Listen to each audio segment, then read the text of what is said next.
The night sky over New York was unusually bright. Stars sparkled like diamonds, but for Adam, it wasn't the stars that caught his attention. Tonight, he was about to marry Lyra, the girl who had come from another world. Adam could barely believe it himself. Only a few months ago, he had met her in a strange, shimmering forest outside the city. She was unlike anyone he had ever seen. Her eyes glowed faintly, and her voice had a melody that made him forget his own name. Their love story was strange, magical, and a little scary. Lyra had told him she was not from Earth, and at first, he had laughed. But as days passed, Adam realized she was telling the truth. Her small spaceship, hidden in the mountains, her strange technology, and the ability to read emotions made everything undeniable. And yet, despite all that, he loved her. The wedding was simple but beautiful. No earthly guests, just a few close friends who knew the truth about Lyra. They exchanged vows under the glowing moon, and Adam felt a happiness he had never known. But happiness, Adam learned, was always temporary. It started the day after the wedding. Adam woke up to the sound of whispering. At first, he thought it was Lyra practicing her alien language. But then he saw her sister, Celara. Celara had come without warning. Unlike Lyra, who was gentle and kind, Celara's presence was sharp, commanding, and cold. Her eyes glowed a deeper red than Lyra's, and she had a quiet power that made Adam's heart race. "Congratulations," she said, her voice smooth like silk but carrying an unspoken warning. "But I am here for something more than just a wedding gift." Adam's stomach tightened.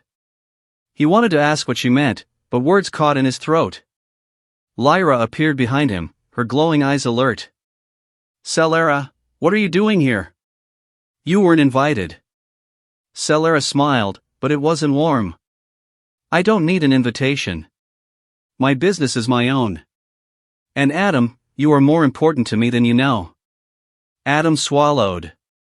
Something about Celara made the hair on his arm stand up. He couldn't tell if it was fear or fascination. Over the next few days, strange things began happening. Objects in their home moved on their own. Lights flickered. Adam could hear whispers when no one was there. Every time he turned around, he thought he saw Celara watching him, just standing silently in the corner, observing, calculating. Lyra tried to calm him. "She means no harm. She is different from us. But she will test you." Test him? Adam didn't understand. Test me? For what? For love, Lyra whispered.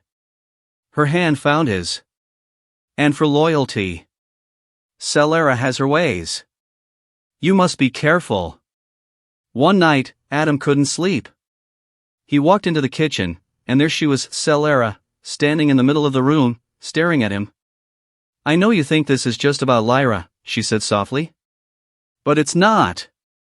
It's about you, and your choices. I need to know if you are worthy of our world." Adam felt trapped. "What do you mean?" Celara's eyes glowed brighter, and suddenly, the air around him felt heavy. "There are trials. Tests. You must prove your heart is true. Only then will Lyra be safe with you." Adam took a deep breath. "And if I fail?" Her smile widened, but it didn't reach her eyes. "Then, consequences follow. For you. And for her." That night, he dreamed of strange worlds, alien cities, and creatures with shimmering skin. He saw Lyra in danger, trapped in a glowing cage of energy. Celara's laughter echoed in his dreams, making his blood run cold. The next morning, Adam woke up determined. He couldn't let anything happen to Lyra. But what he didn't know was that Celara's tests were not only dangerous, they were personal. She wanted him to face his deepest fears. The first test came that afternoon. Celara led him into a forest that shimmered under the sunlight. Trees glowed with blue light, and the air smelled like electricity. "You must find the Heartstone," she said, her eyes fixed on him. "Only those who are brave and pure can hold it." Adam looked around. The forest was beautiful, but it was alive in a way that felt alive. Shadows moved where they shouldn't. He walked cautiously, his heart pounding. Every step felt like he was being watched. Hours passed. Strange creatures darted between the glowing trees, whispering in languages Adam couldn't understand. His hands shook. Just when he thought he couldn't continue, he saw a faint light in the distance, a small crystal glowing with an inner fire. He ran toward it. But before he could reach it, the ground trembled. A shadowy figure rose from the earth. Its eyes glowed red, and it whispered words Adam didn't understand. Fear clawed at him, but he remembered Lyra's voice. "You are stronger than you think." He stepped forward, holding nothing but his courage. The figure lunged, and Adam dodged. Using quick thinking, he grabbed a fallen branch and touched the crystal. Light exploded, sending the shadow screaming into the darkness. Breathless, Adam looked at the heartstone. He had passed the first test. But Solara's smile that night chilled him to the bone. "Well done," she said softly. "But the real test is yet to come." Days turned into nights.